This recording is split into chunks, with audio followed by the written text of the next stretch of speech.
মন্থা ঘূর্ণিঝড়ে সব কৃষকের চাষ আবাদ লণ্ডভণ্ড হয়ে গেছে। এই শশা চারা সব বৃষ্টিতে ডুবে রয়েছে। করার কিছু নেই, প্রাকৃতিক দুর্যোগ।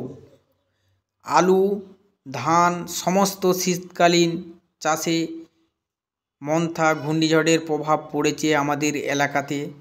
কৃষকদের প্রচণ্ড চাষ আবাদের ক্ষয়ক্ষতি হয়েছে, করার কিছু নেই। এইভাবে নালা দিয়েছিলাম, ভেবেছিলাম যে বৃষ্টিটা একটু কম হলে চাষ আবাদগুলো মোটামুটি গাছগুলো বেঁচে যাবে, কিন্তু যা ভেবেছিলাম তার থেকে প্রচুর পরিমাণের বৃষ্টি হয়ে গেছে।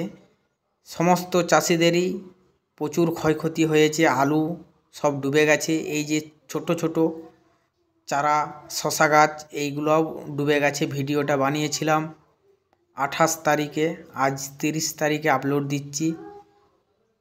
তো চাষ আবাদে বৃষ্টি বের করাতে খুব ব্যস্ত ছিলাম, কিন্তু শেষ পর্যন্ত এই গাছগুলো আর টিকলো না, সব মাটিতে চাপা হয়ে গেছে। প্রচণ্ড বৃষ্টিতে চারা শশা গাছে এই দেখুন সব দুপাতা করে হয়েছে। এই দেখুন, এ গাছে প্রচুর বৃষ্টি তো হলে টিকবে না, অল্প হালকা পাতলা হলে কোনো অসুবিধা হতো না। তো এবছর শীতকালীন চাষ আবাদে প্রচণ্ড এই আকার নিম্নচাপ মন্থা ঘূর্ণিঝড়ের সরাসরি না প্রভাব পড়লেও আমাদের বাঁকুড়া জেলাতে বিষ্ণুপুরে, কিন্তু বৃষ্টিটা প্রচণ্ড হয়েছে। তো এখনও বৃষ্টি হচ্ছে, মেঘ পুরো ঝুলে রয়েছে। কিছুক্ষণ বাদে বাদে প্রচুর বৃষ্টি চলে আসছে। তো এই শশা গাছগুলো এত শুকনো দেখছেন, এগুলো আর এখন ওই পজিশনে নেই। এখন পুরো জমি ডুবে রয়েছে। ডুবে থাকলে এই চারা গাছ কোনোদিনও আর হবে না, সব পচে যাবে গাছগুলি। করার কিছু নেই। আবারও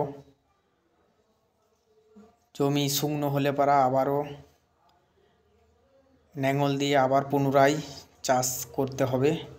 শীতকালীন শশা চাষ এবছর অনেক পিছিয়ে গেল। আলু চাষও, রেশন আলুটা, কাঁচা আলুটাও পিছিয়ে গেল। সব চাষ আবাদের সব প্রচণ্ড ক্ষয়ক্ষতি।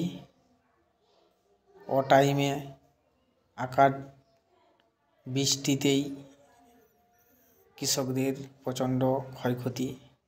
এ দেখুন, এটা আমি 1 বিঘে জমিতে লাগিয়েছিলাম শশাটা, পুরো জমিটাই ডুবে গেছে। অনেক খাটাখাটি করলাম। ভিডিওটা ভালো লাগলে লাইক, কমেন্ট, শেয়ার করে দিবেন।